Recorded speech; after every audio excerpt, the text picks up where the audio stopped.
ಸ್ವಾಗತ GK quiz ಗೈಡ್ಗೆ channel. ಮನುಷ್ಯನ ತಲೆಯಲ್ಲಿ ಎಷ್ಟು ಶೇಕಡಾ ನೀರು ಇರುತ್ತದೆ? A 50%, B 80%, C 20%, D 70%.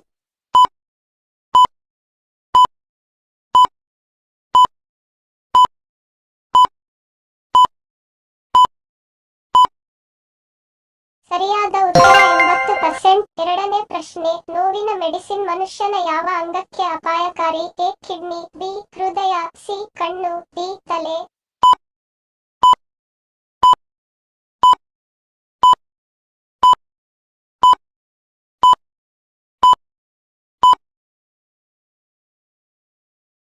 ಸರಿಯಾದ ಉತ್ತರ ಕಿಡ್ನಿ. ನೋವಿನ ಮೆಡಿಸಿನ್ ಅತಿಯಾದರೆ ಕಿಡ್ನಿ ವೈಫಲ್ಯ ಆಗುವ ಸಾಧ್ಯತೆ ಹೆಚ್ಚು. ಮೂರನೇ ಪ್ರಶ್ನೆ, ಬೆಳಿಗ್ಗೆ ಖಾಲಿ ಹೊಟ್ಟೆಗೆ ಬಿಸಿ ನೀರು ಕುಡಿದರೆ ಏನು ಉಪಯೋಗ? ಎ ಕೊಬ್ಬು ಕರಗುತ್ತದೆ, ಬಿ ಗ್ಯಾಸ್ಟ್ರಿಕ್ ಸಮಸ್ಯೆ ನಿವಾರಣೆ, ಸಿ ತಲೆನೋವು ಕಡಿಮೆಯಾಗುತ್ತದೆ, ಡಿ ಎ ಮತ್ತು ಬಿ.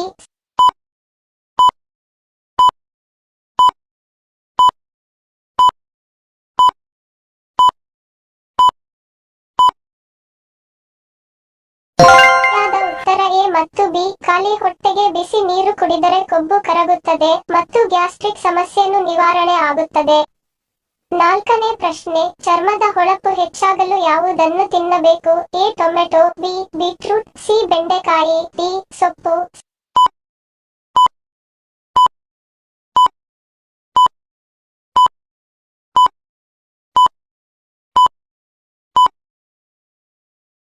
ಸರಿಯಾದ ಉತ್ತರ ಎ ಟೊಮೆಟೊ. ಇದರಲ್ಲಿ ಎ, ಸಿ ವಿಟಮಿನ್ಗಳು ಮತ್ತು ಬಿಟಾ ಕ್ಯಾರೋಟಿನ್ ಅಧಿಕವಾಗಿರುವುದರಿಂದ ಚರ್ಮದ ಹೊಳಪು ಹೆಚ್ಚುವುದು. ಐದನೇ ಪ್ರಶ್ನೆ, ಕಿಡ್ನಿ ಆರೋಗ್ಯವಾಗಿರಲು ಎಷ್ಟು ಲೀಟರ್ ನೀರು ಕುಡಿಯಬೇಕು? A 2.5 litre, B 3.7 litre, C 5 litre, D 4.5 litre.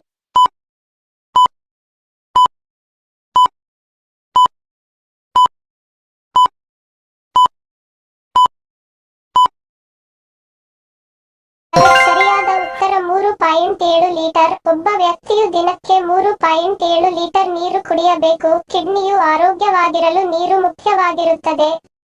Ramayana ಮತ್ತು ಮಹಾಭಾರತ ಎಷ್ಟು ವರುಷಗಳ ವ್ಯತ್ಯಾಸ ಇದೆ? ಆಪ್ಷನ್ ಸಿ 100 ವರ್ಷ, ಬಿ 500 ವರ್ಷ, ಸಿ 1000 ವರ್ಷ, ಡಿ 700 ವರ್ಷ.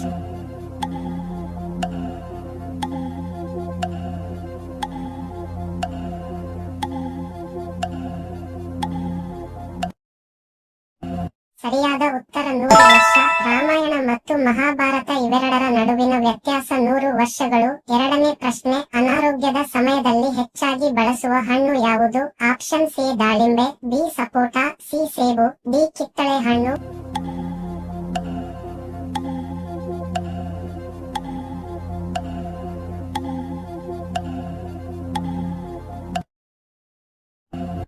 ಸರಿಯಾದ ಉತ್ತರ ಸೇಬು ಹಣ್ಣು. ಅನಾರೋಗ್ಯದ ಸಮಯದಲ್ಲಿ ಹೆಚ್ಚಾಗಿ ಸೇಬನ್ನು ತಿನ್ನುತ್ತಾರೆ. ಮೂರನೇ ಪ್ರಶ್ನೆ, ಯಾವ ಪ್ರಾಣಿಯನ್ನು ಮರುಭೂಮಿಯ ಹಡಗು ಎಂದು ಕರೆಯುತ್ತಾರೆ? ಆಪ್ಷನ್ ಸಿ ಸಿಂಹ, ಬಿ ಒಂಟೆ, ಸಿ ಕತ್ತೆ, ಡಿ ಟಗರು.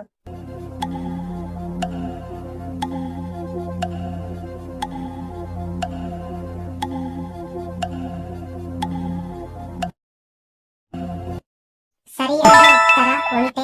ಮರುಭೂಮಿಯಲ್ಲಿ ಒಂಟೆ ಅಷ್ಟೇ ಜೀವಿಸುತ್ತದೆ ಮತ್ತು ಅದು ಮರಳಿನಲ್ಲಿ ಸರಾಗವಾಗಿ ನಡೆಯಬಲ್ಲ ಪ್ರಾಣಿ. ಒಂಟೆಯ ಮುಖಾಂತರ ಸರಕು ಸಾಗಣೆ ಮತ್ತು ಮನುಷ್ಯರು ಸವಾರಿಯನ್ನು ಮಾಡುತ್ತಾರೆ. ಆದ್ದರಿಂದ ಒಂಟೆಯನ್ನು ಮರುಭೂಮಿಯ ಹಡಗು ಎಂದು ಕರೆಯುತ್ತಾರೆ. ನಾಲ್ಕನೇ ಪ್ರಶ್ನೆ, ಪಾಲಿಶ್ ಮಾಡಿದ ಅಕ್ಕಿಯನ್ನು ತಿನ್ನುವುದರಿಂದ ಯಾವ ರೋಗ ಬರುತ್ತದೆ? Option C cancer, B brain tumour, C leukaemia, D ಮಧುಮೇಹ.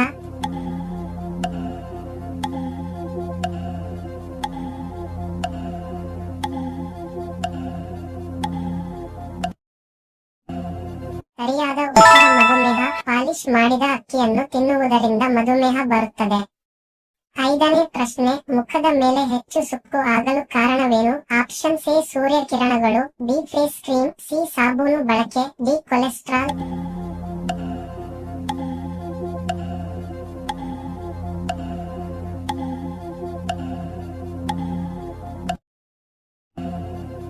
ಸರಿಯಾದ ಉತ್ತರ ಸೂರ್ಯ ಕಿರಣಗಳು. ಮುಖದ ಮೇಲೆ ಹೆಚ್ಚು ಸೂರ್ಯ ಕಿರಣಗಳು ನೇರವಾಗಿ ಬೀಳುವುದರಿಂದ ಸುಕ್ಕು ಬರುತ್ತದೆ. ಧನ್ಯವಾದಗಳು. ಇದೇ ತರಹದ ಇಂಟ್ರೆಸ್ಟಿಂಗ್ ಪ್ರಶ್ನೆಗಳಿಗೆ ನಮ್ಮ ಚಾನೆಲ್ ಸಬ್ಸ್ಕ್ರೈಬ್ ಮಾಡಿಕೊಳ್ಳಿ. ನಿಮ್ಮ ಜ್ಞಾನವನ್ನು ಹೆಚ್ಚಿಸುವ ಪ್ರಯತ್ನಕ್ಕೆ ನಿಮ್ಮ ಪ್ರೋತ್ಸಾಹವೇ ಪ್ರೇರಣೆ. ಲೈಕ್ ಮತ್ತು ಶೇರ್ ಮಾಡಿ ಸಪೋರ್ಟ್ ಮಾಡಿ. ಮತ್ತೊಂದು ಇಂಟ್ರೆಸ್ಟಿಂಗ್ ಪ್ರಶ್ನೆಗಳೊಂದಿಗೆ ಸಿಗ್ತೀನಿ. Love you all. Take care.